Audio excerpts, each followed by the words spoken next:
Spot. I am your girl, Shanti Das, here with an episode that we are filming live. Yes. Love the love. Shout out to Layla, who is our new podcast host, but every now and then your girl comes back to host the podcast. But thank you for joining us for an enlightening Silence to Shame live podcast episode featuring the iconic 3 times clean sweep Grammy award-winning rapper and activist Killer Mike. Tonight's theme is finding peace in the chaos, hip-hop, mental health, and creativity. And we're going to delve deep into the intersections of music, mental wellness, and artistic expression. Killer Mike will share his experiences and insights on how hip-hop, a powerful tool for coping with chaos, can foster mental health, a good mental health, that is. Whether you're a fan of the genre or looking to understand the creative process behind it, this episode offers valuable perspectives on using art as a means of healing and expression. Tune in now and check us out to explore how embracing creativity can lead to personal peace and mental resilience. And so let me just say, I remember this young man when he was just starting out, hanging out with Outkast, because y'all know the first record I ever worked was Players Ball. And then I get to meet this guy. I was like, who is Killer Mike? And where did he get this name from? Come to find out, he's from the A. He went to Douglas. I went to Mays. That's okay. I love him all the same. But he is my big little brother, and I could not be more proud. And I just have to thank you for supporting Silence to Shame. You kept your word. Mike is the one that keeps his word. He told me that he was going to support us in the midst of him preparing to do that Grammy sweep, and I went to his dinner prior to the Grammys, and here he is tonight, so we're truly grateful. So let's give a warm welcome to Killer Mike. Thank y'all so much. Yes. All right, so here we go. Our first question, Mike, is first of all, congratulations on your recent awards and making an iconic album called Michael. Thank you so much. So what was that process like, making the album? Was it ever stressful for you? And if so, how did you manage that process? Oh, man, my career has been stressful. You sign to the biggest rap group in the world, and you get a shadow cast over you. So it's a beautiful thing to be signed to guys who are creatively letting you free from the pedigree of the Dungeon family and thing. But with that said, they're also having the biggest moment of their life, so they can't tend to you or develop you in a way that you expect, because you don't have your expectations. You ain't never had a record deal. You know what the hell you expecting. You know what I mean? And it's not until years later where you become responsible for taking care of people that you understand, oh, this shit is hard. And I still have to be an artist first. And I can remember, just calling Big Boy in particular to thank him, to say, hey, man, I can't imagine how hard it was for you to keep trudging along. And now that I see how difficult it is, I just got to apologize and say, hey, man, I love you, because you're a hell of a brother. You know what I mean? I might have cut all the ships to say. So it was, the first half was filled with accolades and filled with, the Grammy for the whole world, things of that nature, traveling the world with Outkast.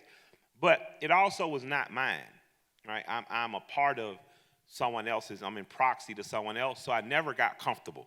I never felt like, oh, man, this shit, but man, we got a bunch of money. No, we don't have shit. You know what I'm saying? You know what I'm saying? And then I remember them getting an opportunity to do a deal with Virgin when Jermaine was over there, and it was instead of sending me to Def Jam as a solo artist, in terms of a solo deal of sorts, they were doing a package deal. Jermaine had proposed a package deal with me, Bub, and Sleepy Brown. And I remember just having, one of those breaking point moments, like, not that I have anything against anyone. I just wasn't willing to stand and wait in line behind Bubba Sparks. And even my big brother Sleepy at that time. But I just went with it. I'm just like, no, fuck this. Time to lead a nest. Time to lead a nest. Because I looked in the mirror and I said, if I stand behind in line and it don't go well, this is my final chance. And if I can lose, but I can't lose nobody else's way. You know what I'm saying? Like, I can take the L, but I ain't going to take it on the play you call. Yeah, y'all can clap for that. You know what I mean? So I politely, I think I declined maybe $125,000 advance on the Dodge Charger. And I remember, I remember Big Boys. There was a lot of money at the time. I remember Big Boys, and now my lawyer, Daniel Kane, one of the lawyers And he loves us to death. He cares about us. He said, I remember thinking you were crazy to turn that money down. I said, that's about what I get per show now. And he says, you weren't crazy. I was like, nope, not fucking crazy. Come on now. And I got a better charger. I got the Hellcat. So bought that motherfucker cash. So the stress for me came from other people's decisions scaring the shit out of me. And it wasn't that their decisions were bad. It's just that I wanted it my way. Now, what that took was, boy, learning how to humble yourself, back on the chitlin circuit grind, the mixtape grind, developing your own relationships with stores, having to understand music as an artist from a businessman's perspective now, and it matured the hell out of me. Yeah. 12 years ago, I dropped an album called Rap Music that after a series of mixtapes called I Pledge Allegiance to the Grind, Pledge 1, 2, and 3, after a series of those and something that kept me going, I dropped a song named Ric Flair on Pledge 3. And that record, Rolling Stone, I remember that year putting it in its top 50 records. Now, that's 13 years ago. But that one mention from Rolling Stone made me say, you know what, man, I'm going to keep on trying. Like I can't go get no city job. I curse too much to preach. So I got inspired, and a guy named Jason DeMarco, who's in New Zealand, who texted me a minute ago. Jason was vice president of the Cartoon Network. And he said, Mike, he was coming through Grand Hustle for whatever reason. I was with Tip's label at the time. It was a lifesaver to be in proxy to Tip and have opportunity studio and things of that nature. And he said, I want you to do a record. He said, I got two things. I said, what? He said, I want you to make the record you've always wanted to make. You're America's Most Wanted of sorts. And instead of going with the mixtape name Mike Bigger, just go with Killer Mike. I was like, fucking run it. He's like, I don't have a lot of money, but I got the money to get it done. And he put me with a guy named LP. We recorded a record called Rap Music, Rebellious African, that's me, Peoples, that's y'all, music. And that record did incredibly well in terms of critical acclaim. LP and I went out and toured together as two solo artists. And then we got home, and L had a mixtape to turn in. And I was like, it took him longer to write. And I was like, man, I'll come to New York, I'll fucking do a mixtape with you. Right. I had fun making my album with you, let's do it. Went up, we made a record called Run the Jewels. And that record, we would go perform as openers for ourselves, as Run the Jewels, the group. So I'd come out and perform, the people who came to see Killer Mike, yay. LP's people like, hey. LP come out, the people who loved him, hey. L, people who love Killer Mike, hey. But there were these kids that would be in the corner of the room, and they would have X's on their hands. So I knew they were kids. I knew they were too young to be drinking. And they would say, hey, okay, bro, big bro. And for me and L, but then we come out together as Run the Jewels, and they would go fucking crazy. Like they hadn't just seen us on stage 20 minutes prior. And that's when I was like, oh, this is a moment. This is something special. This is EPMD. This is Outkast. This is UGK. This is 8 Ball MJG. This combination, there's an alchemy in it. People like it. And that sent me on what now is an 11-year run as a member of Run the Jewels, on one half of one of the greatest rap groups that have ever done this thing called hip-hop, and that's Run the Jewels, me and LP from Brooklyn. Well, we dropped Run the Jewels 4, tour open for Rage Against the Machine. We come home. L is commissioned to do a soundtrack for an Al Capone movie, and he wants to start writing for some Run the Jewels movie-esque stuff, and he's working with Zach De La Rocha. I'm just home, bored, and COVID happens, shuts the world down, and while COVID is happening, me and my friend and A&R, Cuz Lightyear, start tinkering around in the studio. And we start tinkering around with what, over the course of two and a half years, become the best rap album of 2023, Ooh. Michael. Yep, we put that album together, blood, sweat, and tears, and all of the stress and anxiety that I had felt making that album in the years prior became worth it. Because what I really did was just give you my unadulterated raw soul. And that paid off when I walked across a Grammy stage. It paid off when I walked in front of the trap yesterday, and somebody who was actively trapping starts to rap my words to me. You know what I'm saying? Yeah. And I'm like, that's what I did this for. So all of the stress and anxiety for me was overwhelming at times. There were times I was crippled and felt I couldn't go on. If it had not been for friends and family and people who loved me, if it hadn't been for the encouragement of my wife, the encouragement of others, the encouragement of my mother prior to her death, the encouragement of even my grandmother, if I hadn't had that, I wouldn't be here. I would have self-destructed. I would have crash dummied. I would have did some stupid shit. And I'm thankful that I didn't, but I can honestly say the thing that kept me going was I didn't have too grand of an expectation too early. I just knew if I committed myself to positive yardage every play, if I could just get 2 yards, if I could get 3 yards, the touchdown was going to come. Now, I didn't know it was going to be a 12-year, but I've had a lot of great plays in between touchdowns. Yes, give it up for that, y'all. What an incredible journey. And I will say, I did the marketing on your first album. Yes, you did, on Monster. Yeah. On Monster, and it has been such a joy to just watch you. I always knew this moment would come, but such a joy. And I think I'm going to take some of that advice and get it out of Falcons. I feel like if we can just get a couple yards on each play, we're going to get that ring. We're going to get that ring. Okay, sorry, back to the script. Back to our regularly scheduled program. Seriously, though, can you also share with us how these recent accolades have influenced your perspective on music and activism? Well, I wanted activism, rather. Yeah, activism. I wanted to win the accolades. I wanted to win the Grammys because it's judged by other artists. So it was very important to me to win the Grammys because I knew I could and I knew I had. For that peer. Yeah, for this year. Yeah, like I rock with that.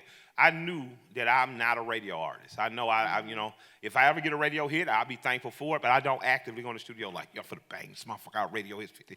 That's not who I am, and that's not what my audience has wanted from me. Run the Jewels operates like a rock group.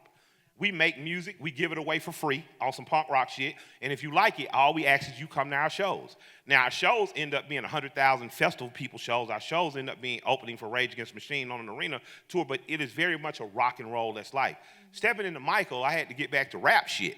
And rap shit is doing the small venues, letting 400 or 500 people know. Those 400 or 500 people tell another 400 or 500 people. Next thing you know, you're selling out the Tabernacle, selling out the Eastern, and it's a very organic relationship. But this was a homecoming, Michael, for me. Exit 9 playing on the radio now, feeling like today was a good day. It's a homecoming for me. It is this is how I get the message of Michael through to what made Michael. And what made Michael is 4 miles that way. I grew up on the west side of Atlanta. I grew up right there. I grew up all along the Simpson Road corridor, Bankhead, the West End.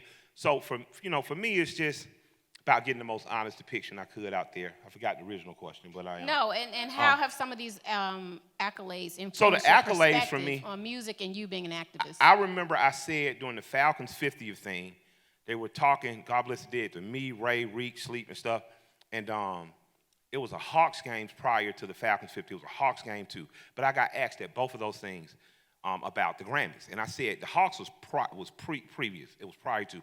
I said me winning the Grammys is going to be like the Braves, the Hawks, or the Falcons winning the championship. Yep. And somebody on the internet, everybody on the internet got a goddamn opinion. Well, I don't know if it's that deep. And then I walked in the Waffle House after I won, and I got a standing ovation. And then, hold up. And then I walked into Spondivits, and I got a standing ovation. And then, hold on. And then I walked in the goddamn museum and got a standing ovation. And I said to the person, I saved it, I hit them back in their messages, told you, nigga. I am a product of this city. And so many people have poured into me in this city. I mean, so many people, from Miss Ophelia, who used to stop and ask me, where your little chubby ass going, right? To make sure I wasn't stealing from the candy lady, to the fellow members on the high board and everybody in between, the brothers that work in the waterworks department, the sisters that work behind the counters at department stores. Everybody was cheering for me. So I didn't say I won, we won. I'm a product of Atlanta. The album doesn't get made without the experiences that I have in this city. From this people. The album doesn't get made if Rico Wade doesn't, God bless the dead, narrate it. The album doesn't get made if Ray Murray doesn't say it has to be as cohesive as The Chronic and it has to be as distinctly Southern as Southern Playalistic or any 8-ball MJG. So there was a bar that was set that I had to meet. So the accolades mean the world to me because they're not just for me. It's for the city. They're for the city, and that's what it means. And bigger than that, they're for the South. You know, in the 50th year of hip hop, Atlanta produced the best hip hop album in the world. That's right. That's just it. That's right. You know, and if and it hip-hop, gives you more even fuel as an activist, right? Absolutely. Because your platform grows. Yeah. So, you know, I got to say, well, right now, Mike, what do you care about? I care about Jamil Al-Amin's freedom. You know, I care that we free. There's no way that he should be sitting in jail and Andrew Young is asking him to be free. Andy Young is one of the most discerning motherfuckers I ever known in my life. Let me tell you something. He was perfect to be a mayor of this city because he understood the importance of the black vote. He understood the importance of white capital. He understood the purpose of those people sitting down at a table together, figuring out what's best for this city. And if he wrote an article saying free Jamil Al-Amin, as we argue about who's for or against Cop City, why aren't we in unison saying free the imam? You understand what I'm saying? So my activism never stops. Now, I'm not active about everything everybody want me to be active about because that ain't my goddamn activity. But my activity currently is free Jamil Al-Amin. It is support Georgia Youth Bill. It is support the Next Level Boys Academy. It support Paul Kids, and it supports Silence of Shame. If you support those 5 organizations or those 5 things, and I would include maybe Bear Strong from down on the south side, if you're doing that, then to me, you're doing the activist work that I want to be a part of. And if you're not, your work's still important. I'm just not a part of that particular work. Amen. Thank you. And thank you for including us in that, brother. Woo! Yes.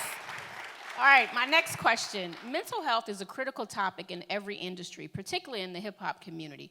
Were there times throughout your journey from Columbia Records and even when you were, with Cass, till now that you dealt with anxiety or depression? And I know you talked about this a little bit, even on Michael. Yeah, so my mother was I'm going to get you a story. So my mother attempts to commit suicide in front of me when I'm 19.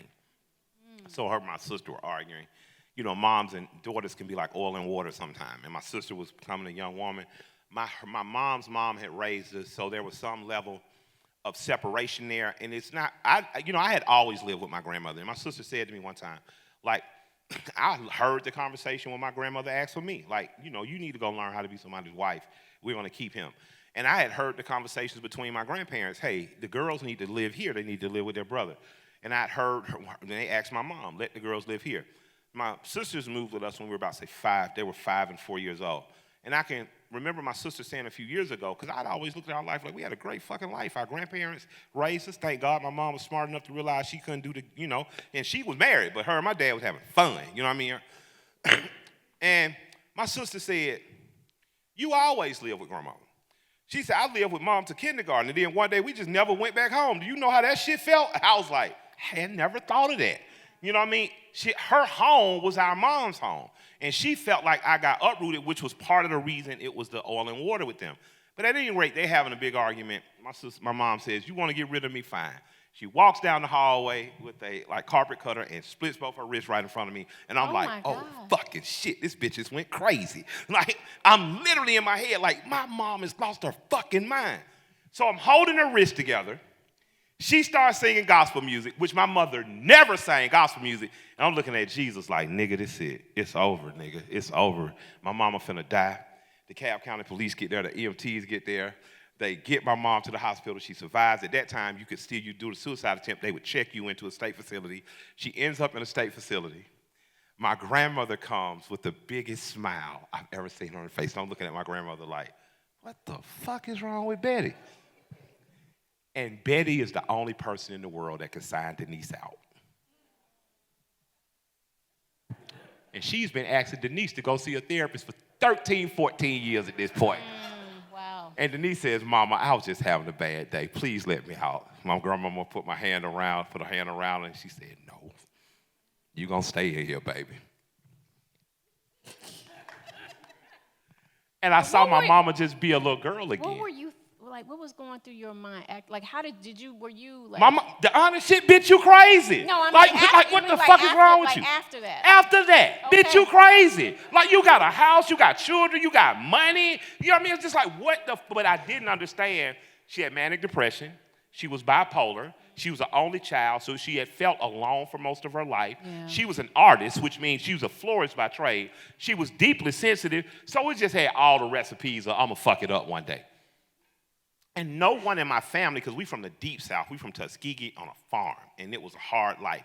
those people didn't know, even though they were nurses, which was interestingly enough, my grandmother and all her sisters turned out to be nurses, but no one had, at that time, black folks weren't even acknowledging mental health issues. Yeah. You know No what I'm saying? education If you around were it. autistic, he a little touched. You know what I'm saying? He's special. That Yeah, kind of. yeah. And so my grandmother didn't know, but she knew that her child was finally in a facility. Okay. And with that facility, my mom was able to get treatment. She was able to get diagnosed. And we were like, oh, okay. So, and my mom, it was the 80s. She played with coke. She had fun. All of that exacerbated everything that was going on with her. Yeah. So I think after about week 1, I finally settled in, oh, okay, so there's something wrong. My mother's not just eccentric. And then I started trying to understand how it affected her and I's relationship. Because I was just always her advocate. She was always my advocate. And right or wrong, we was on each other's side. She was like a big sister to me. And I started to understand I was going to have to start calling her on some of her bullshit. You know what I mean? Because I didn't want her to attempt suicide again. And I knew that if she stayed in the house too long and we allowed her to stay too by herself, that it could lead to that. I knew if she was doing too much drinking and partying and that type stuff. So that started the next phase of our relationship was kind of like policing mom. And so we grew into this role reversal where I was almost the parent.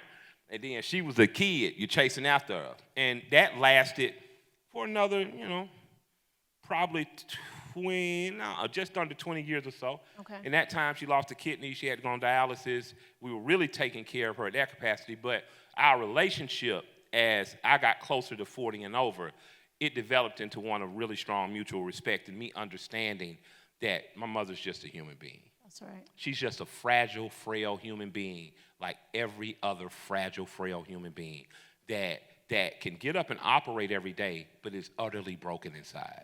And a lot of times we tend to look at the people who are sad or locked away or away from us as the people we need to check on. But man, it's the people that's smiling. It's the people that's throwing a party every weekend, like my mama Denise, because they're chasing a feeling of joy. They're trying to give what they aren't getting, that love. They're trying to get people to reciprocate it.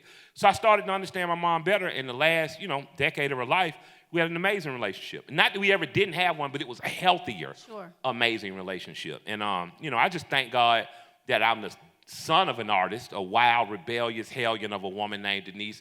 And I'm glad that by understanding her, I better understand myself. Thank you. Let's give it up for the memory of Denise. Absolutely. And thank you for sharing that. Thank you. Thank you for being vulnerable. My dad died by suicide. He actually completed the act, but I'm just grateful that you had a chance to build that relationship with your mother. That's special. All right, my next question for you, Mike. Could you share some personal strategies or routines that you find that are good for you in managing stress and maintaining good mental wellness or self-care now amidst all the chaos of being Killer Mike, the fame, and all that what you do? You got to take time for yourself. What do you do? Man, I've lost a couple pounds, so getting around, walking has helped. Messing around, shouts out to people like Lil Rod out of the Purple Ribbon Camp who encourages all of us to move our body. Yes. Getting back into doing the prison-style calisthenics, that type stuff, because you fuck around, do fitness push-ups and squats, you feel like you done conquered the world. So there is some real link to moving your body and you feeling like you've accomplished something. So I'm thankful I've done that. I have a team of people in terms of that are employed that just care about me that are asking, how you doing? I have a group chat of homeboys, and we check in on each other. How you brothers doing mental health-wise? Are you brothers going to the doctors? Are you seeing a therapist? Things of that nature. So I think that what I've done is put myself in positions to check on other people and to be open to be checked on. I move my mind, body, and spirit. My wife is, I think she's a witch. She got me into all this fucking hokey-ass meditating and shit. And it's going not hokey. It's good stuff. It's crazy as shit, though. You know what I mean? I'm just like, man, this is interesting. But it works. I will say that. There's truly a magic in the soul of a human being that when you get quiet and you acknowledge that God is something that's in you, that you ain't just of God, God is of you. That you know what I mean? Yes. You this beautiful soul wrapped in this amazing body that's one day going to perish, but your spirit's going to be here forever. So in the time you hear, don't let your mind poison your spirit. Don't let your mind get in the way of knowing you something divine. And that helps me. Getting up in the morning, my first 8 minutes spent breathing, praying. The next 8 or 10, giving it up, meditating in terms of my mom and grandma, giving libations to them. And I just try to keep it up. And I try to help myself understand it's just today. That's right. You know, it's just today. Tomorrow could be different. Good or bad, it's just today. But being present in that moment and being present for that day, that's important. So, I don't know how many of y'all know, but Silence for Shame released an app. We have a free app. And so if you, before you leave tonight, if you have an iPhone or Android, you can go on and download our app. And we have like mindfulness moments and daily doses. We'll have to get you to do a little 2-minute video. I got you. Yes, I love it. And you got people like Lil Jon, and of course, I saw John. Three Stacks' new album. Man, you know, I love that our brothers are getting in that space. I seen John in the gym. I seen John leading meditation. Like, yeah. Okay. From the windows to the wall, till we all find peace. That's y'all. Hey! I was like, that's right, John. I love it. I love everything about the direction that our brothers, and even shout out to Frank Ski, who has a new album called Climate Change. It's really good, and I listen to it every morning before I get my day started. Jerry, legendary Jerry's a guy too who checks in on a lot of brothers in the industry. I got to give it up to him. And Bear, Courtney Bear Seals is a guy too. So there are a lot of people. Yeah, shout out to Jerry and Bear. Yeah, there's a lot of people cheering for you and cheering you on. You know? I love that. All right, next question. Do you find that creating music for you is a form of kind of like therapy? And have you ever gone to therapy yourself? And what I go see a therapist. You know, infrequently, not as frequently as my wife say I should, but I go. And but what about creating music? Like, how is that an outlet for you? Being in the studio and being on stage is the most therapeutic thing for me. You know, it really is the most therapeutic thing. And I think a lot of artists escape in art. If you're a photographer, you know, getting people to see the world, say you do it through a lens is therapeutic. If you're a painter, you know, whatever medium you work in. So absolutely it is, because that's when you get to shut the world out and you get to bring what's in your mind outside. So yeah, you know, you know, my wife says, she tell anybody, she says, as much as he loves me, because I talk about it all the time, she says, as much as he loves me, he loves music more than anything in the world. She says you've never seen him as happy as running around the studio like a 12-year-old or running around on stage. You know, that's me. I love that. Yeah. All right. What advice would you give young artists and activists who admire your path but may be struggling with their mental health while trying to make a difference?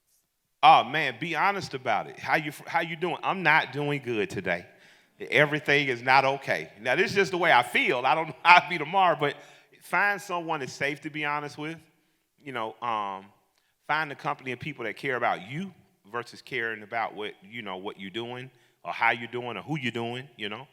And that don't have to, you know, that doesn't mean you have to have a big circle. Sometimes your small circle or your one person, that's just your person. Now, don't abuse your person. You know, sometimes you're just having a bad day, and you're going to have to mature enough to deal with the bad day. You don't want to have your person every day. If you need a person every day, take your ass to a therapist, right? But I do believe in therapy. I believe that there is a need for it, and I think that you need to find a person that understands you, and that means it might take a few. You know, I have to keep swiping them. Might have to. You might have to, and that's fine. But I found a black woman that understands me and my wife and our dynamic, and I'm glad because, you know, I didn't have time to really explain cultural issues and shit like this what it is. You know, this is why it is. Help me understand why I do this, and you know, so that for me. But I believe in therapy. I don't know if you do therapy for life. I don't know. You know what I'm saying? I just know I'm in it now. We'll see where it goes. I believe in having a person or peoples. Like my peer group, I never had biological brothers, so I got a circle of homeboys that are like brothers to me, and I talk to them openly and honestly, you know what I'm saying, on some campfire shit. They holler at me the same way, you know what I'm saying, but they still do, so they gonna break my balls about some shit, you know what I mean? Man, that nigga talking about he wanna kill himself, you know what I'm saying? But that's after I done got help, you know what I mean? But before, you know, they're concerned, but afterwards, they're gonna jaw the shit out of me. And I accept that too, because laughter is an amazing cure for the absurdity of the darkness. Laughter is an amazing cure for the absurdity of the darkness sometimes. Sometimes you need people that inspire. I'm telling you. Legendary Jared Club. I just said something good about you. Look at him over there looking like we just spoke your name, brother. Nigga looking like a gigolo. One of the funniest things that happened. We sitting in there, so it's me, my sisters, my grandmother, my mom, and all the other people that are in this mental facility. And we're just like, damn. And my mom's like, look, mama, you got to get me out of here. Like, these bitches crazy. I don't know what the fuck is wrong. And this is the way she's talking. And my grandma's like, no, baby. No, you going to stay here. My grandma's looking around. She a nurse, so she curious. You know, what she... And this one little white lady, man, I don't know what was wrong with her, what she was diagnosed as, but she would not stop. There was this large black woman there in the afro. She had had a horrible life. She had been raped. She had been traumatized as a child. She came on foster care. It was the worst. At some point, the little lady was aggravating her. She asked her to be quiet. Yeah. And she says, listen, bitch, I told you to shut up. We had one more whang, and it was walk out. And me and my sisters are like, oh, shit, she's going to kill her. And that white lady shut the fuck up the rest of the visit. And that's when I understand, as crazy as she was, she understood this bitch crazier. She will kill me. And my mama looked at my grandmother, and it was like a scene out one of the Plantation movies. See, mama? And my grandmother finally let her come home. I guess she didn't want a child to get her ass beat. But the laughter in that moment, as painful as seeing my mother with those arm bandages was, as hurtful as it was seeing all this, even that lady having active violence committed on her, the absurdity of laughter, the laughter in that moment shut out the absurdity of all the darkness. We were just a country-ass family laughing in the middle of a fucking mental institution. And we never let our mother forget it. We let, to the day she died, we talk about, all right, now you get to acting up, we're going to sing hats back. And it became a playful thing, but we would know when our mother was slipping in the darkness then. Yeah. My sisters and I would know to say, hey, we ain't talked to mom in 2 or 3 days, and she ain't had her lights on. Go see her. And we get her outside, and we say, hey, do you need to go? And most of the time, she refused, you know what I mean? But she was aware that I'm slipping into darkness. I heard Method Man talk about him dealing with depression and saying he could feel it coming on, and how he would start to combat that. Yeah. So I think it's important. Like, I remember sitting all my kids down, like, I need to say 2 things to you guys. Your grandmother suffered from some addictions, so it's good that you not try too many things, because you're predisposed to be an addict genetically. And the other thing is your grandmother was a manic depressive, she was bipolar. So on our side of the family, on her side of the family, there's some run in that. So I need you to acknowledge when you're feeling bad so we can intervene if we need to. And all my children. So. Yeah. I thank God that the absurdity of that day or that week and a half or so with my mom in the institution, it really taught my family to be more open about it. And I appreciate Denise for that. Because she, she'd tell the family what it was like in there and what you should do. And I appreciate her still to this day for that. But I just appreciate the fact that you're so candid about it. Because a lot of people would be really embarrassed to share. I mean, you can make light of the situations and what happened that night. But it is so important that you're being vulnerable and transparent, because I think that's sometimes what we don't do in society overall, and especially in vulnerable communities and underserved populations. We don't share enough. We don't tell what's going on. And I'm not saying you got to be on social media telling all your business, but to your point, you got to tell the family. You got to tell the kids. You got to tell the grandkids. Like, people got to know what's going on. They have to know there could be predisposed to something like you said, right? Or the genetics. So y'all go to the doctor, go to the therapist, talk about it. It is so very important. All right, we just have a couple more questions, and then we're going to do a little bit of Q&A. Okay? All right, so we talked a little bit about this with hip-hop artists. There have been a lot of hip-hop artists being vocal about mental health, from Kendrick to Kid Cudi to Big Sean to Jay-Z, which I first introduced him to Jay-Z. Such a cool moment back in the day. It was. Anyway, and many more. In your opinion, how can hip-hop continue to be a powerful tool for social change and mental health awareness, like with everybody kind of starting to normalize the conversation? Man, I think that like, we are the hip hop. Most of us in this room are under 50 years old. So you've come up in it. I think we start to get innovative with how do we engage, in terms of as young as kindergarten. How do you feel? I have a friend. Her daughter asks us, "How does your soul feel, mommy?" Come on, man.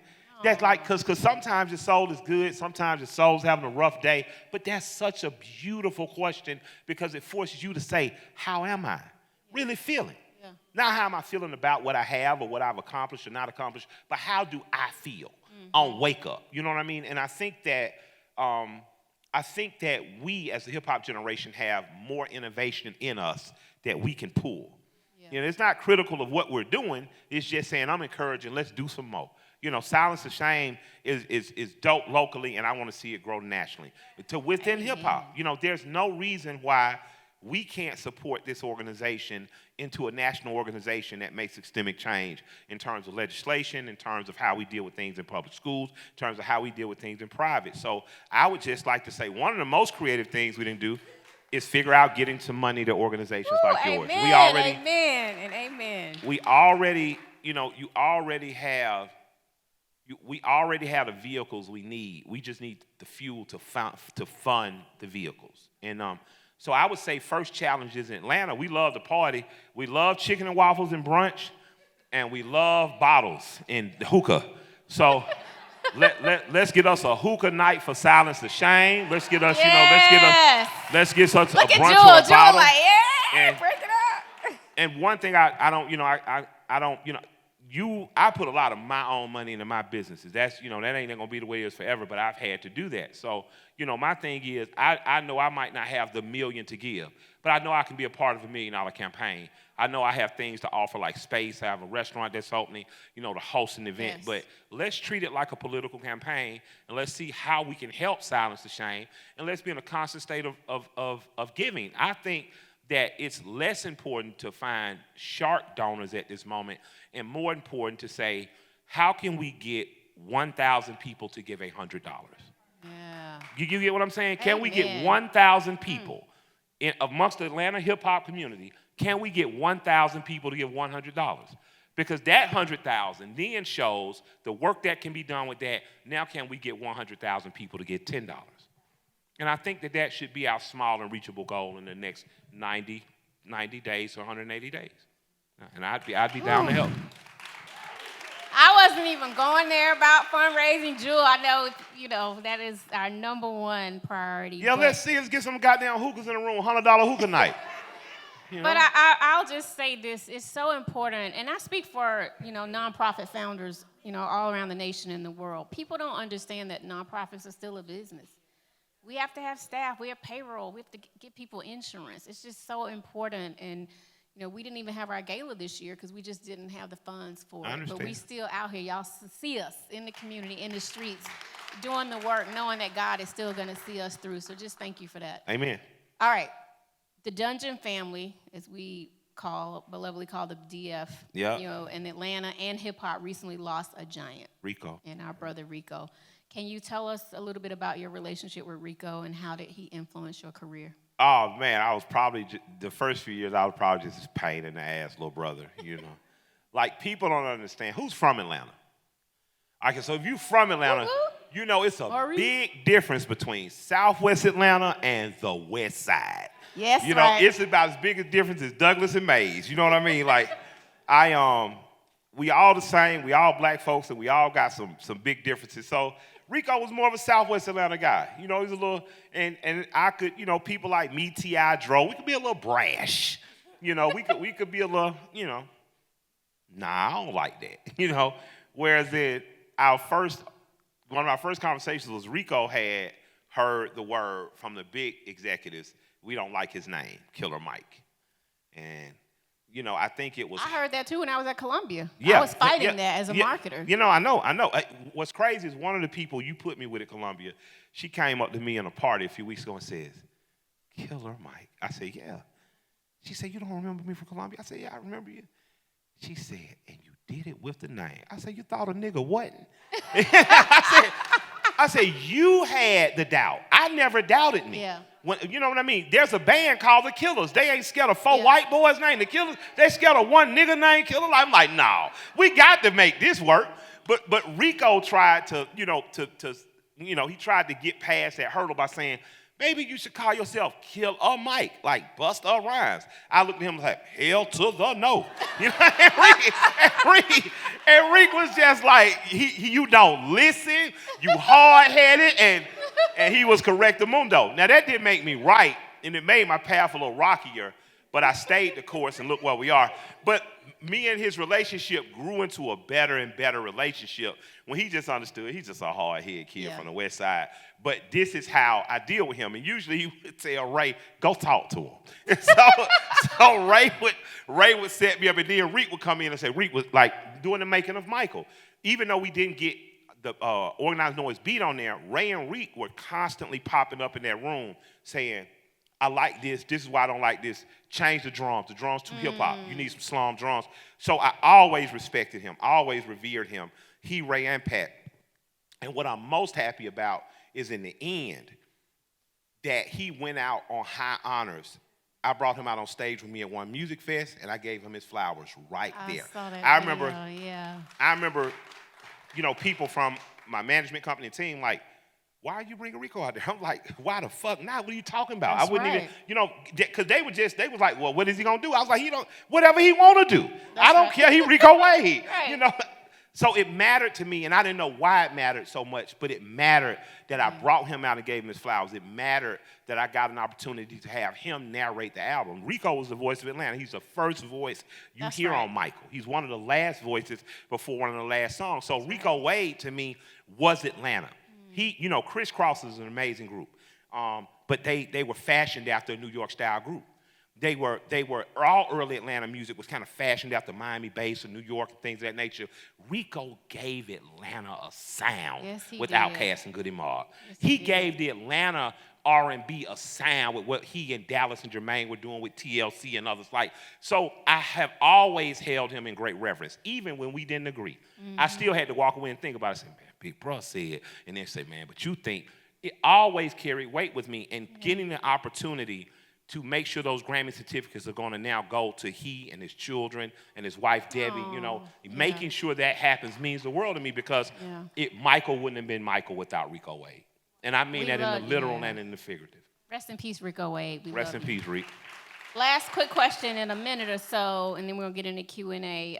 You know, I follow you, obviously, everything you post, and I know you are booked and busy, my brother. Yeah, we've been running. Tell us about the touring plans. You doing any TV and film stuff? I have the Kennedy Center and the Really? Yeah, on the 21st. Yes. Yeah. That's big. Yep, we're gonna have a symphony. We're gonna have Howard University's choir. Wait, what date is that? Yep, the 21st. Me and my choir, the Mighty Midnight Revival, and my DJ Trackstar. We're gonna be there. That's incredible. I just finished more music, so there's gonna be more music this summer. Now you ain't gonna have to wait till the fall. Yes. You heard it here. What New Face? Yeah. New Face was here. New Face was back. Go on and tell that. Run and tell that. So I look at winning the Grammys as the beginning of a 10-year run. You know, a lot of, you know, I'm proud and I'm happy, but I'm not satisfied. Yeah. You know, I'm not complacent. I'm not comfortable. Yeah. You know, I feel like just the beginning. Yeah, it is. It is. And I'm gonna treat every day like it's a blessing. And I'm gonna work. That's right. You know. And Miss Denise and Rico up there ushering it from talking up top. Shit. You know what I mean? I told them that I know that's Rick right there. You know? I'm proud though. I'm proud to be continuing the legacy of the Dungeon family. It means the world. We're proud of you too. Yeah, give it up again. All right, we're gonna open up for a few questions. Nick, our team member who has a Healing in Public shirt on, is gonna take some questions right here in the yellow hat. Yep. And please make it a question. If it's a statement, please don't give a whole dissertation. Just respect this brother's time. All right, thank you. Hi, thank you so much for your time and for your perspective. I appreciate the vulnerability. My name is Felicite Césaire. I am a mental health advocate, and my brand is called The Furnace is for Gold. And so I appreciate what you said and like the question you asked that led to this, which was, I don't know if you can have therapy for life. So I want to ask the question, like, for you even, with everything that you've been through and being in the industry as well, can you do therapy for life? Do you suggest that? Or what does the timeline look like for y'all to, continue that process of healing? Because it's not just something that ends. I make no judgments. I say as long as you feel like you need it. I just don't know if I can do for life. Right. You know what I mean? Just because of my personality type. You know what I mean? I was raised by old, proud country ladies, so sometimes I skip the therapy session, go in the closet and just pray. You know, come back out crying and shit like it's going to be okay. And then I tell my therapist about it next week. But Yeah, I'm not against therapy for life. My thing is whatever it takes for you to survive and thrive, do it. Absolutely, and I'll just add to that. So I first went to therapy in maybe 2003, and I had never really properly dealt with the loss of my dad and him taking his own life. And I went for about 3 or 4 months, and, I'm type A personality. I'm breaking artist. I ain't think nobody needed to fix me. And so I went for a few months, but I didn't really go as long as I needed to. So when I almost took my own life in 2015, that's when I started antidepressants. So I saw a psychiatrist first. I should have coupled it with talk therapy, but I didn't. Fast forward, I started going to therapy, and then when I lost my sister 5 years ago, I had to go back into grief counseling and therapy because I felt myself slipping again. Now I go to therapy when I need it. I was in it from in the pandemic, and I probably stopped last year, but I'm 5 years in from losing my sister. I have a lot of tough days, and I lost my mom 2 years ago. And then just, I feel like I have the weight of the world because I want Silence the Shame to win. I don't want to let my team down. I'm always having to do interviews, make public appearances, and still trying to be the CEO. It's a lot of pressure. The shit look cool on Instagram, y'all, but I'm tired. I was joking with Julie the other day, and she was like, you go till exhaustion. And I go because I'm so passionate and because I care. But I need to bounce this off of a therapist now, so I'm getting back into therapy. So to Mike's point, you go when you feel like you need to go. And then you also couple it with, a good self-care regimen, right? And different things that you can do daily to pour into yourselves and having that tribe. You talked about, I forgot what you called it, campfire crew. Yeah. But, I call it my starting five. Who are the 5 people that I can call when I'm having a tough day, right? Cameron and I go back and forth. Cameron was my day one, free the vision. My mentees pour into me. I surround myself with people that love me and can pour back into my mental wellness. And the last thing I'll say is even just the people that I work with at Silence the Shame, Megan starts our meetings off with just a cool icebreaker, right? So it's important even in your work environment to start with smiles and jokes and good intentions before you get into the thick of it. And so do what works for you. Don't let anybody tell you, why are you in therapy? Why are you still in it? If you want to go for your whole life, then so be it, right? What we're trying to do at Silence the Shame is to break that stigma and erase the stigma and empower people, to have healthier communities. So I say if you need it for life, go for it. Thank you. How you guys doing? My name is Yamil Little. I wanted to thank you for what you're doing. Me and my partner, KO, we do Bridge the Gap, so we've been doing nonprofit work for quite a while. I appreciate what you guys are doing. I wanted to ask Killer, not to address any specific artist, but how does rap beef play into the overall mental health community in hip-hop, as far as how does that tie? And you don't have to address any specific artist, just the topic of rap beef. Man, I think that rap beef is healthy for boys in particular. My favorite rap beef was actually Roxanne Shante, though. She wiped their ass down. At 15 years old, that's what made me want to be. I was like, God damn. I was like, she a girl. And she was acting a fool. She sent me a personally autographed picture, man. I was like, well, you could tell me, boy, I was Shante, dude. I looked at this morning Mo D and his old partner. I think it was Special K was his partner.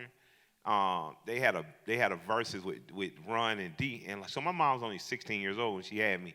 So I got introduced to rap listening to music with her. She's listening to disco, Donna Summer and stuff, which goes in the Grandmaster Fast Furious 5, Houdini and stuff. Mo D. Run and them is my guys. So I'm looking at this verse, and this Mo D them, they dress with the boots, the boots the dudes used to wear, and the Michael Jackson coat and stuff. And Mo D will call me tomorrow, just like, hey, I'm just checking on you, brother. And I've always thought he was a hell of an MC, but I can remember that time and that line being when I decided, oh, it's Run DMC for me. Because as hard as Mo D them would come, Run and D would just come, and it was just like, damn, these the coolest motherfuckers ever. Black Adidas suits, leather with the glasses, and I'm just, so rap I think is good for boys in particular because boys need to not be in a classroom 8 hours. Boys need to be outside. Boys need to play. Boys need to engage in things that feel pugilistic. So they need to play fight. They need to build forts. They need to skateboard, bicycle, do things that feel dangerous. I believe a lot of the reason that rap beef is good for rapping for MCs is it takes so much ego and bravery to do it. And black boys are used to being told, that'll be dangerous. Don't do that. Don't talk too loud in front of them white folks. Don't run too much in this store. So you got all this pent up thing, but you and your homeboys can rap battle and talk shit to each other, and it's a form of pugilism, and you get it off. It's boxing, it's jujitsu, it's all of that. And even with the girls that are B-girls, they get it off too. You didn't want it with MC Light in the 90s. She'll tear your ass up. You know what I'm saying? So I believe that pugilistic poetry is good for us culturally because just like joning, just like jive talking, black people got a long history of talking shit to each other, and at the end, everybody's alive. And that's true whether you're a deacon in church. You know, it's true if you're in front of the mosque, if you with the Hebrews studying downtown. So I think that there's a tradition of shit talk and jive or joning. And I think that rap beef is a sharper knife in the cabinet, but I think it comes from the same place. So I actually encourage it. You know, I grew up battle rapping. I got my name in a battle. You know, I wouldn't have named me Handsome Mike. I wouldn't have been Killer Mike. But a DJ thought I was better than all the other guys. He started calling me Killer, and I kept it. You know.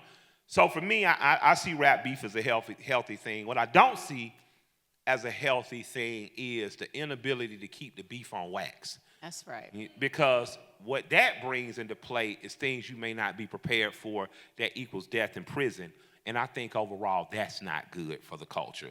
We should be able to talk shit to each other. Somebody get embarrassed, blush, and walk away, come back and live to talk shit another day.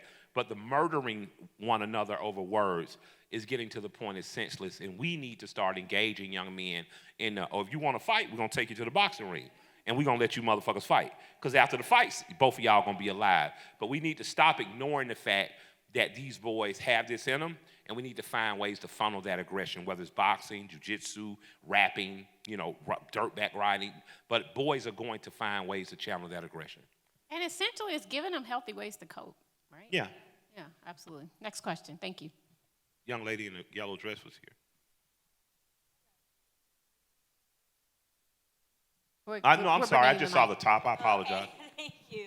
I'm Dr. Cherry. Good evening, everyone. Thank you for your sacrifice, because that's exactly what I call it. I am in the cohort for the Black Women's Therapy Fund, and so they are actually giving us vouchers for therapy, so we don't have to come out of pocket. That's amazing.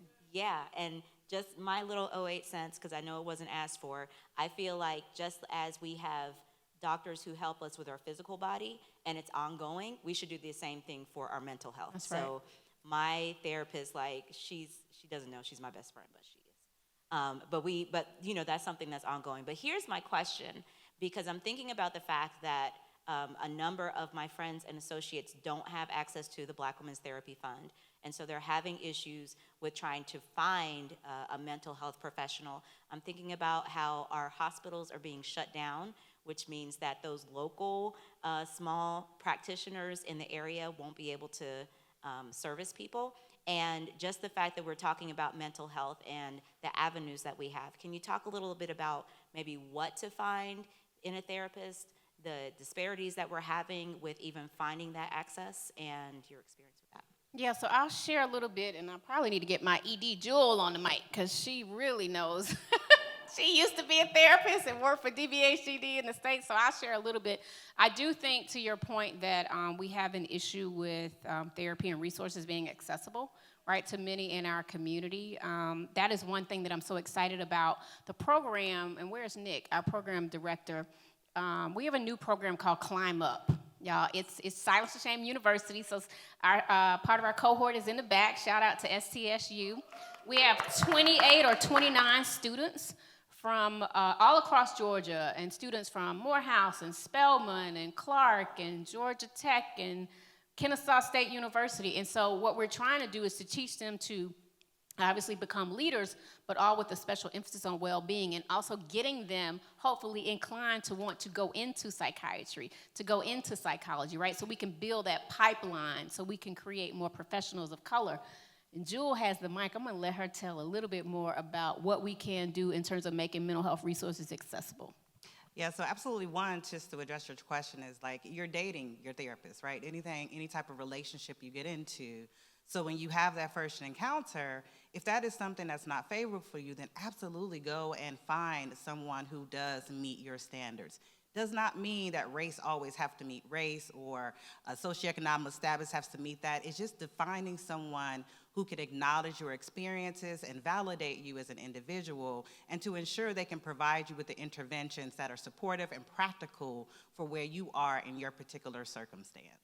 Also recognizing that we absolutely do have a workforce shortage. So no, there are not enough therapists, black, white, Asian, any color or any background to really support the needs when we think about our communities overall. So the idea of trying to teach those self-care practices and ensuring that you have that social support network, because not everything requires a therapist, right? Sometimes just talking about our mental health in itself is enough to continue to support us and provide us with the resources that we need. So do not negate the fact, and do not feel that you are a burden to someone when you are sharing in those spaces, because if you are, then find new people to surround yourself with. So it is absolutely important to think about, what are some things that I want? What do I want to get out of therapy? Therapy is hard, y'all. It is not something that you're gonna all of a sudden be like, oh, I feel great, because you won't.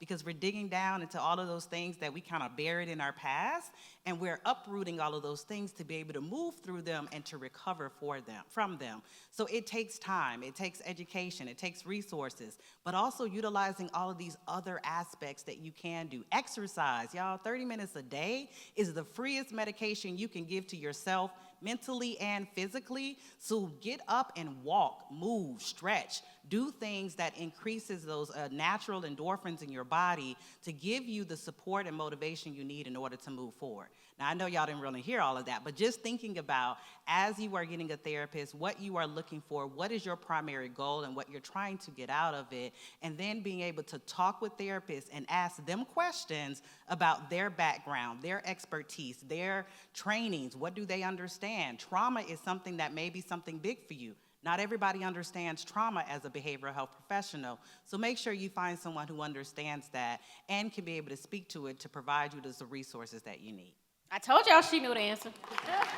And there are a lot of resources that I'll share at the end so that you can be connected. Next question. So, hey y'all, hey, I got the mic. It's too late.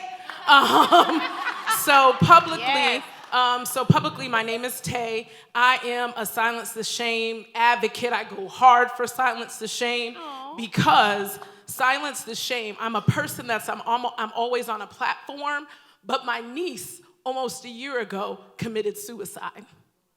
And in the midst of that, it was Silence the Shame making a post about how families, they had a free seminar on how our family could grieve life after suicide and dealing with that. I know what Silence the Shame can do. I know, because they did it for my family. I know this. And so for me, everybody in this room, big up Killer Mike, because like you just said, it takes nothing to forward their post, to put your frame or put their frame. They gave you a frame for mental health awareness. All you had to do is put that on your social media. My platform is Silence the Shame's platform, and it should be the same for everybody. Because my niece committed suicide off of social media. She was being bullied.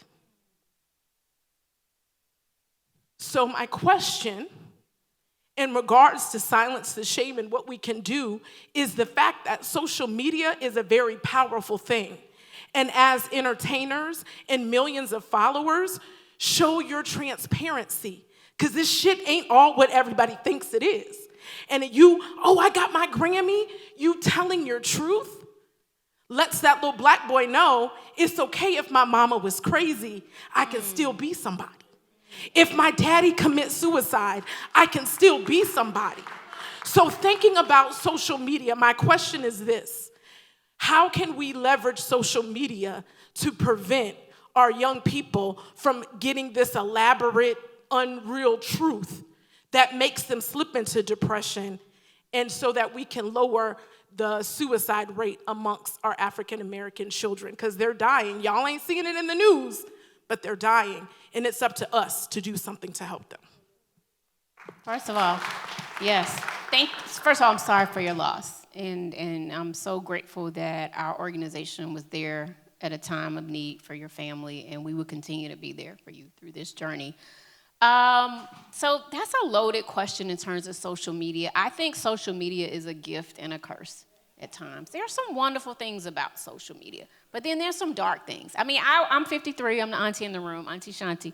I can't imagine growing up, on a serious note, during the days of Mays Higher when we were at Duck, having social media and the pressures.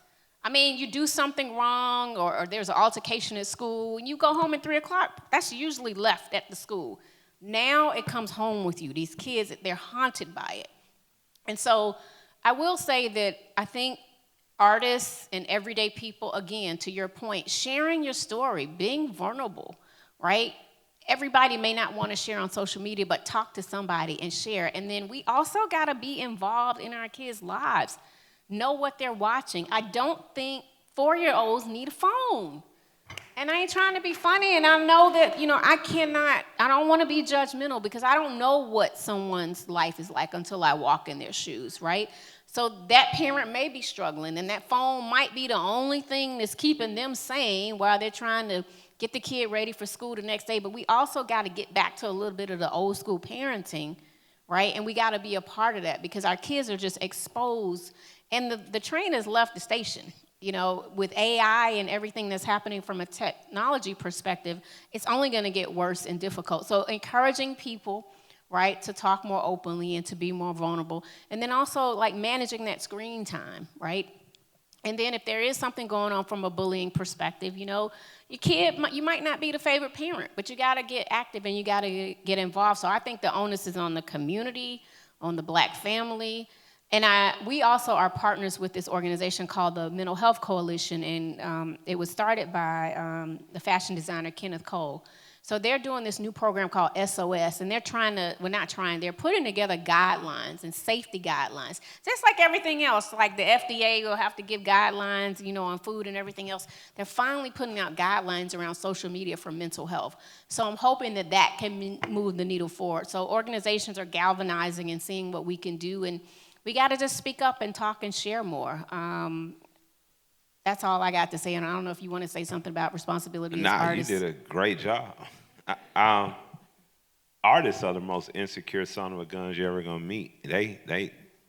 Man, I be thinking most of these motherfuckers going crazy because you start paying attention to the comments, you start living in that world, you start answering back home, it just gets crazy. I think one of the greatest things you can do is keep social media away from your children as long as possible. And in the time you're keeping social media away from them, be encouragers of your children, and let's find something they're good at that they can focus in that's going to distract them from the phone. That's a big part of it. I don't care if it's just taking hikes together, but get them away, and you away from the phone, and get around each other. People who are broken enough to commit suicide, that's a compounding thing. It's not like they just wake up and decide to do it. So that poor child, God bless her soul, was probably it just was compounding.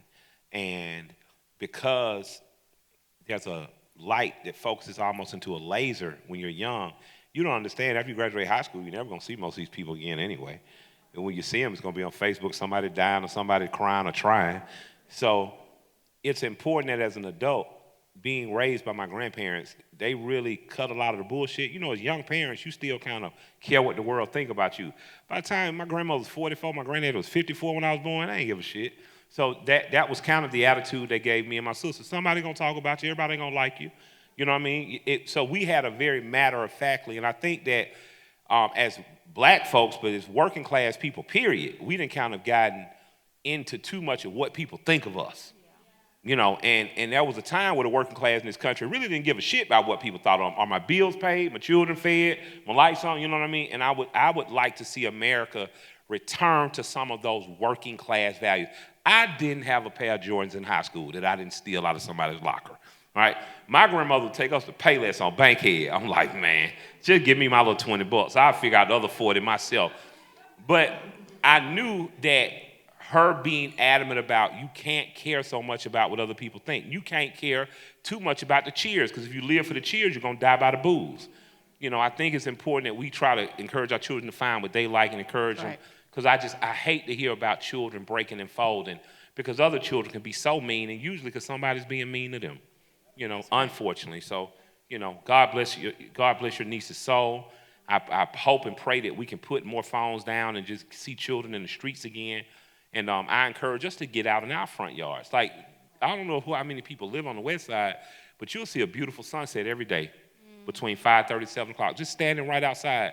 Get outside and look to your left and right and expect to see 10 people standing on their porch too, because all the inside and all the paying too much attention to what people who you never met are saying to you, it ain't just getting to the babies, it's getting to us too. That's right. To the adults. So, and I remember that old saying, sticks and stones may break my bones, but words will never hurt me. Like, that was instilled in me growing up. Yeah. And then I also saw an IG post today where Dez Bryant, I think he's a former NFL player. Yeah, Dez played.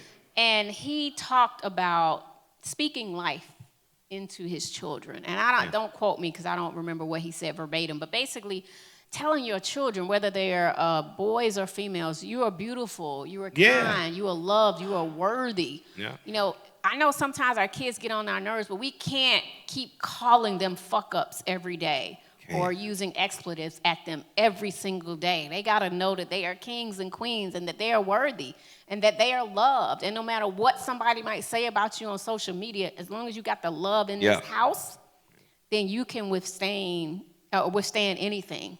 Right, so we gotta start breathing life and love and these positive affirmations into our children so that they can be, they walk out of the house with that confidence, right? I got my daughter is 17, and with this, my daughter is 17. I've had friends, I'm 49 now, I've had friends that I've had for 44 years. We've been friends since kindergarten, first grade forward. And I'm proud to say my daughter, who will be graduating next year, has had friends she's had since pre-K. Another thing is when you're moving through different peer groups after you get in high school, it's important that our children stay anchored to some friends. And that means you stay anchored to the parents. That means that you and that parent, when it comes to them, they have to have a relationship. That means that you involve those children in your friends' in your child's activities and vice versa, because there's nothing like having a peer group that think you the shit, no matter what other people think of you. I remember my granddad telling us as kids, you don't need friends. That's what you got cousins for. Because your cousins was going to encourage you, whatever. Cuzzo, let's do it, cuzzo.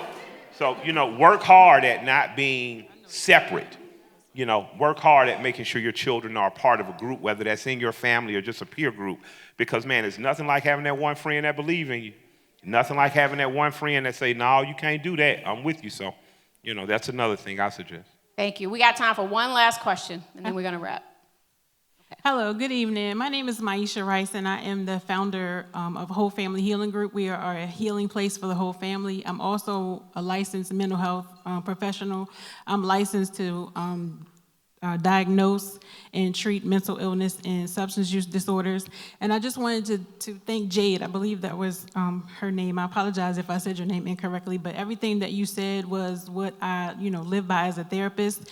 And I also wanted to add that when you all go to therapists and they give you a mental health diagnosis, make sure that they are explaining to you why and how you meet the criteria for that diagnosis. Don't just allow someone to give you a diagnosis of bipolar disorder or depression or anxiety, because a lot of times they're doing this to our young children. In schools, they're being misdiagnosed, underdiagnosed, or overdiagnosed, and nobody is explaining to the parents or anybody, what or how you meet that diagnosis. But my question is to you both, is that what would it take for the entertainment industry to consistently add mental health services as a budget line item? We have stylists, we have physical therapists, we'll have all these budget line items, and I know because I've spent at least 20, 30 years in the entertainment industry, but I'm also doing mental health now. But I've never really seen consistently a budget line item for mental health, and even on site with the management companies, recording companies, et cetera. Thank you. That's a great question. I will say, because I worked in entertainment, we do a lot of work in that space, and I see companies like LVRN has a clinician and a therapist in-house, which is great. I'm also talking to other labels like Universal Music Group and others, and they're making those resources available for their staff. But to your point, I think that is super important. I think that artists need a union, right? So they have all of those resources readily available to them. So I can say that I see labels trying to do more, but it's not enough. One of the things that Silence the Shame is gonna do once we get that funding from some of the labels is do entertainment boot camps. So just like, you know, the NBA puts the rookies through, you know, all of these trainings, you know, we wanna be able to come in and train some of these artists at the very beginning, before they start making their millions and making all that money and getting to the fame and having to have healthy ways to cope, and instead of turning to substance abuse, that we can create healthier ways for them to cope. So that is very important. I think, like I said, some of the more smaller boutique labels are recognizing the importance and having in-house clinicians, but you know, we still have a ways to go. But the conversation is starting, and I think a lot of the label heads understand the importance of it.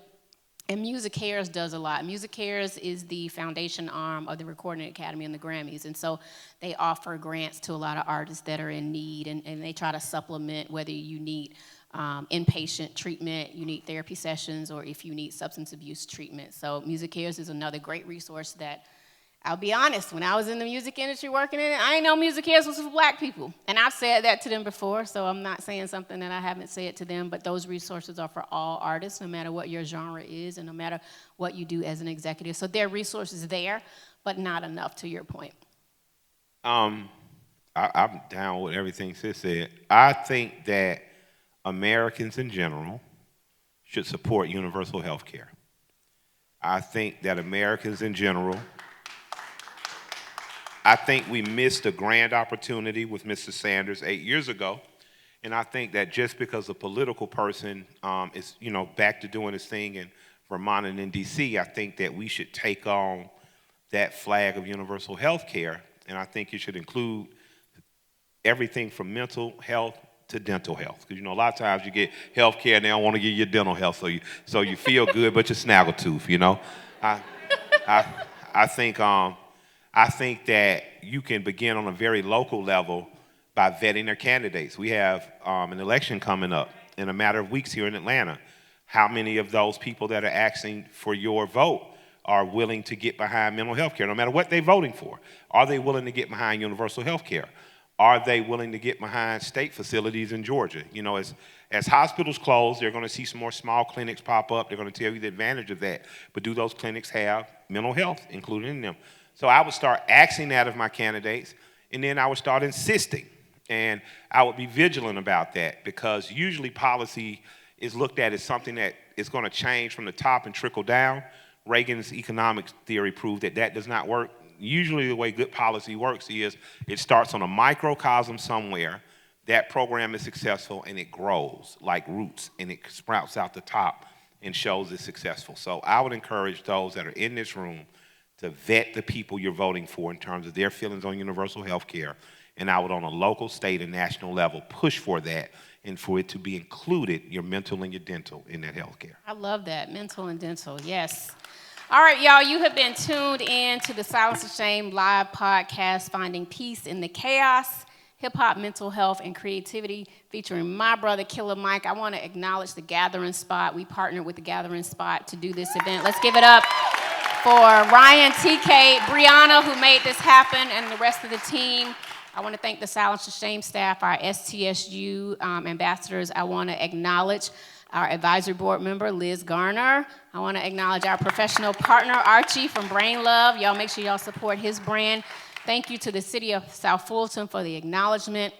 Thank you to our staff. Thank you to our STS Day Ones. As I mentioned, we couldn't do this work without you. I want to remind you, again, this is May Mental Health Awareness Month. Please go and download our free app for iPhone users and Android users. I'm an iPhone user, shout out to iPhones. Anyway, also make sure that you subscribe to our podcast and leave ratings, y'all. That's how we can, get more listeners. We need you to rate, subscribe, and tune into the podcast. And also, if you want to support our organization, you can text the word silence to 707070. That is super important.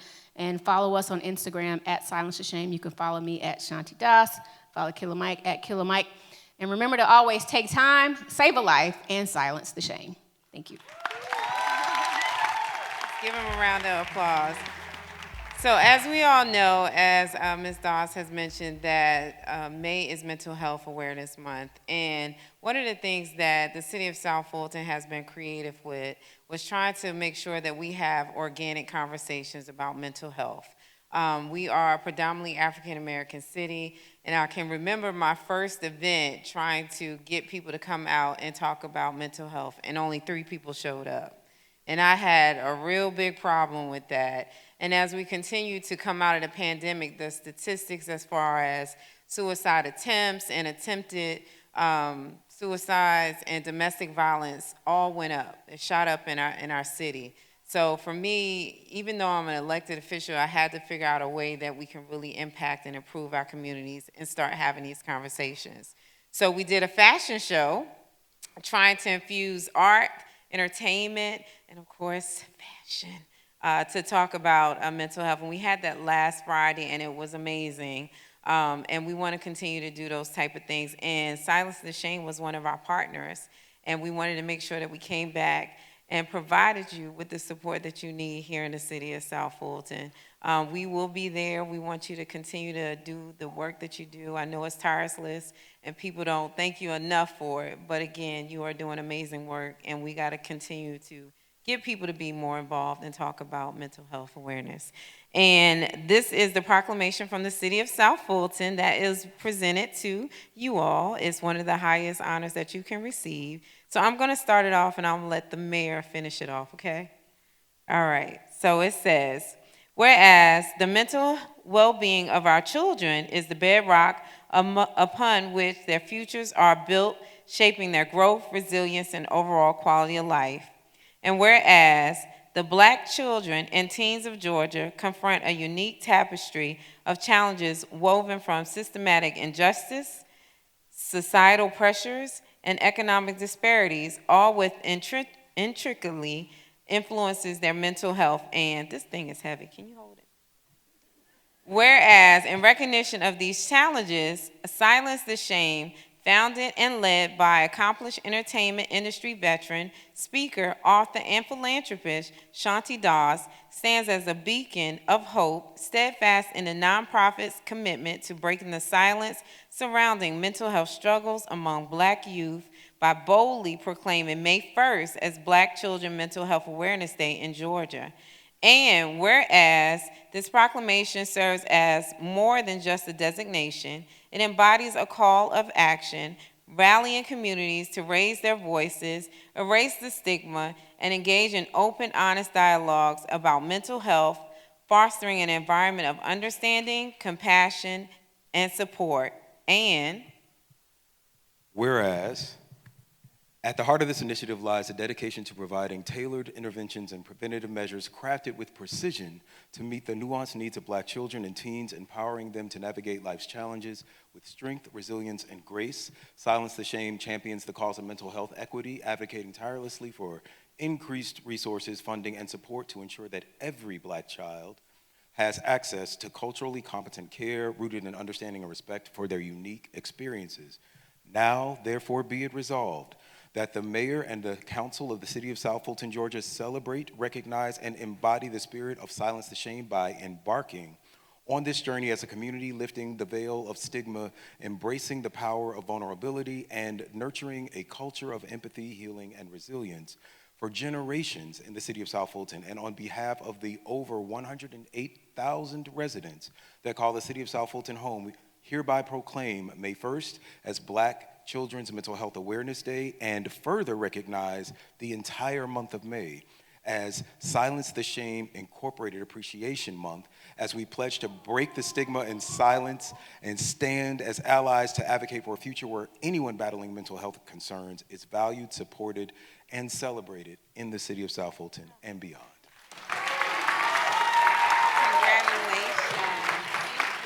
That means you got to come back every year to the city of South Fulton and do something great for us. And you all, get our brother Killer Mike up here, who we're going to hear from shortly. But, wow, I really want to let, and y'all know I'm a crier. Oh, I'm that Pisces. It is such a struggle, you know, running a nonprofit. And I have probably the best staff, I think, than anyone could ever have. Jewel Gooding, our fearless leader, our executive director, oh, I'm really getting emotional. She was our board chair. We didn't have anything, and she's still rocking with us. And this work is not easy. And if it wasn't for Jewel and Megan and Nick and Nia and Tamir, who's not here, you know, we wouldn't be able to do this. And we are still, you know, struggling for operational dollars, but we're out here in the community doing great work, but Jewel keeps the oil running. So I just want to present this to Jewel and let her say a few words, because we couldn't do this without her.